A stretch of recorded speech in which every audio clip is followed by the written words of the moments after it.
Une production RK5. 3 minutes de francophonie. Bonjour et bienvenue à 3 minutes de francophonie. Aujourd'hui, nous sommes avec monsieur Arthur Wilczynski. Bonjour. Bonjour monsieur. On espère juste vous poser quelques questions. C'est un grand plaisir de répondre. Le Canada s'inscrit dans l'Organisation internationale de la francophonie, mais en même temps, il fait partie du Commonwealth of Nations et il entretient des liens étroits avec son pays voisin, les États-Unis. De même, le Canada est un pays d'immigration. Voici notre question. On peut imaginer qu'une telle diversité de relations et d'influences culturelles représente une chance, mais peut-elle aussi représenter des défis ? Pouvez-vous nous dire rapidement quelles solutions le Canada a adoptées en ce qui concerne le multiculturalisme? Bon, c'est une très bonne question parce que une chose que vous avez remarqué, c'est que la diversité, c'est un élément essentiel de notre pays. Nous sommes un pays bilingue, alors le français puis l'anglais sont des éléments essentiels de notre identité et de notre culture, de pouvoir de parler dans les deux langues officielles. Mais aussi, l'anglais, c'est une langue aussi importante et par suite, nous sommes aussi membres du Commonwealth. Et nous avons un voisin important, comme vous avez dit, les États-Unis, qui a une culture très, très, très puissante et ça pose un défi pour garder une identité distincte, une identité qui est ancrée dans cette tradition des deux langues officielles où le français et la culture et la langue française font une partie importante de notre pays. Mais aussi cette diversité, cette immigration qu'on a chez nous, je pense pas que ça pose vraiment un problème. C'est pas nécessairement un grand défi pour nous. Nous voyons cette diversité, cette immigration comme un atout et comme un avantage.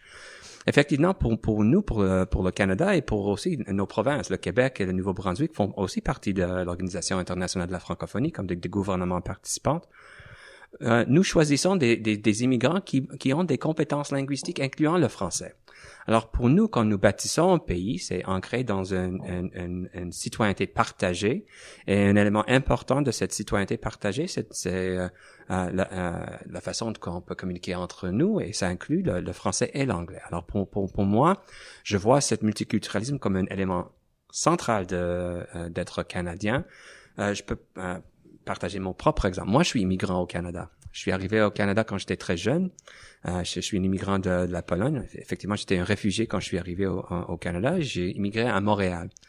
Et quand j'ai arrivé, mes parents m'ont inscrit dans une école religieuse. Et alors, j'ai appris l'anglais, le français et l'hébreu en même temps. Alors, effectivement, je suis quadrilingue. Et en tant que Montréalais, j'ai passé ma jeunesse dans les deux langues officielles du Canada, en anglais ou en français.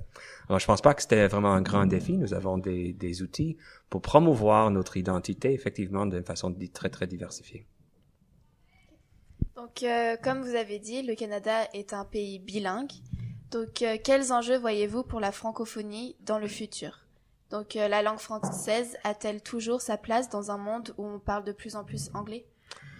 Je pense que c'est très important de promouvoir l'utilisation de la langue française. Et je pense effectivement que l'Organisation internationale de la francophonie est un outil très, très important pour qu'on peut travailler ensemble comme une communauté linguistique qui a certaines valeurs et traditions en partenariat.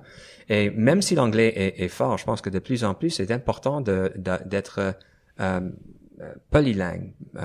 L'importance d'avoir des compétences linguistiques sont très importantes. La population de la francophonie, c'est à peu près 700 millions de personnes. C'était un grand nombre de citoyens de la communauté internationale.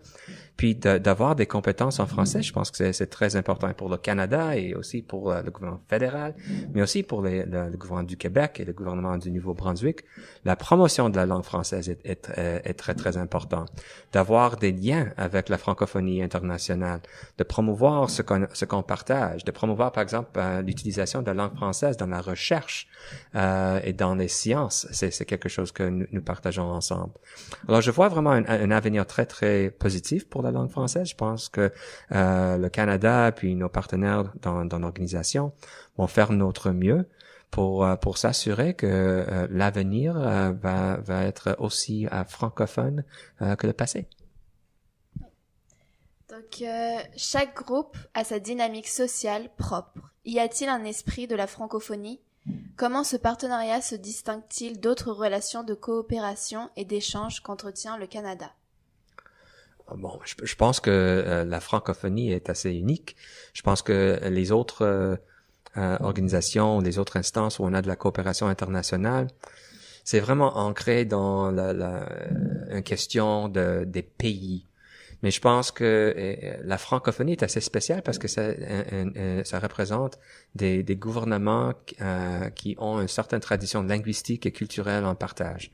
Alors, je pense que c'est différent que par exemple ou le G7 ou l'ONU ou je sais pas quoi, les autres organisations internationales. Alors, cette distinction nous permet de promouvoir certains intérêts qu'on a en commun. Par exemple, la promotion de la diversité culturelle, la diversité des expressions culturelles. Alors, c'était quelque chose qui était vraiment très important pour le Canada, pour le Québec, mais aussi pour des pays comme la France, comme le Maroc, comme plusieurs pays de l'Afrique centrale, où la capacité de créer des produits culturels, des films, des enregistrements, des programmes sur la radio qui représentent cette diversité linguistique. C'est quelque chose qu'on partage ensemble et qu'on veut travailler dessus. Je pense que c'est vraiment plus unique que les autres instances où effectivement l'anglais peut être plus puissant, où les questions sont beaucoup plus centrées sur les questions de la sécurité. Pour la francophonie, je pense que la culture, les droits de l'homme et les droits de la personne sont quelque chose qui sont très importants. Effectivement, maintenant, la secrétaire générale de la francophonie, c'était Michaëlle Jean, l'ancienne gouverneur général du Canada. Pour elle est aussi ancienne journaliste. Pour elle, je pense que la réflexion de ces valeurs partagées où la culture et la langue ont un élément central, c'est une caractéristique distincte de la francophonie. Merci beaucoup, monsieur, et merci, chers auditeurs. Nous espérons vous retrouver la prochaine fois pour encore d'autres minutes de francophonie.